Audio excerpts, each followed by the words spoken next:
असम सरकार ने सुनाया बड़ा फैसला। खत्म होगा मुस्लिम marriage and divorce act 1935। CM Biswa Sharma की अध्यक्षता में हुई बैठक। स्टेट में शादियां और तलाक स्पेशल मैरिज एक्ट के तहत होंगे।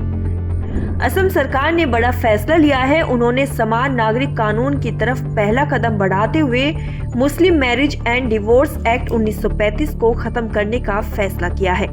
जानकारी के अनुसार शुक्रवार को असम के सीएम हिमंत बिस्वा शर्मा की अध्यक्षता में कैबिनेट की बैठक हुई थी, जहां इस प्रस्ताव को मंजूरी दे दी गई है। ऐसे में इस एक्ट के खत्म होने के बाद राज्य में शादी और तलाक स्पेशल मैरिज एक्ट के तहत होंगी।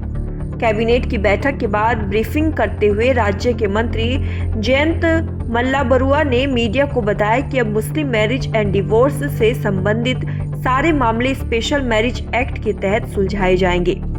साथ ही उन्होंने यह भी बताया कि मुख्यमंत्री ने हाल ही में कहा था कि हम समान नागरिक संहिता की ओर बढ़ रहे हैं। इसी को लेकर एक महत्वपूर्ण फैसला लेते हुए असम मुस्लिम मैरिज एंड डिवोर्स एक्ट 1935 को निरस्त कर दिया गया है। इसके निरस्त होने से अब इस एक्ट के तहत कोई भी मुस्लिम विवाह या तलाक रजिस्टर नहीं किया जाएगा। आगे उन्होंने यह भी कहा कि हमारे पास एक स्पेशल मैरिज एक्ट है, इसलिए हम चाहते हैं कि सभी मामले उस एक्ट के माध्यम से सुलझाए जाए।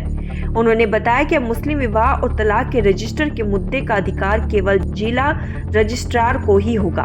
वहीं मुस्लिम मैरिज एंड डिवोर्स एक्ट के तहत काम कर रहे 94 मुस्लिम रजिस्ट्रार भी हटा दिए गए हैं। हालांकि उन्हें 2 लाख रुपए एक मुश्त मुआवजे के साथ देकर उनके कार्यों से मुक्त करने की बात कही जा रही है। कैबिनेट मंत्री ने यह भी कहा कि इस फैसले से उनकी सरकार राज्य में बाल विवाह के खिलाफ भी एक कदम उठा रही है। उन्होंने कहा कि इस निर्णय के पीछे का उद्देश्य यूसीसी की ओर बढ़ना है। साथ ही उन्होंने कहा यह अधिनियम जो ब्रिटिश काल से चला आ रहा है, हमें लगता है कि आज अप्रासंगिक हो गया है। हमने इस एक्ट के तहत कई कम उम्र के विवाह भी देखे हैं। हमारा मानना है कि यह बाल विवाह को खत्म करने की दिशा में भी एक कदम है, जिसमें 21 साल से कम उम्र के पुरुषों और 18 साल से कम उम्र की महिलाओं की शादी होती है।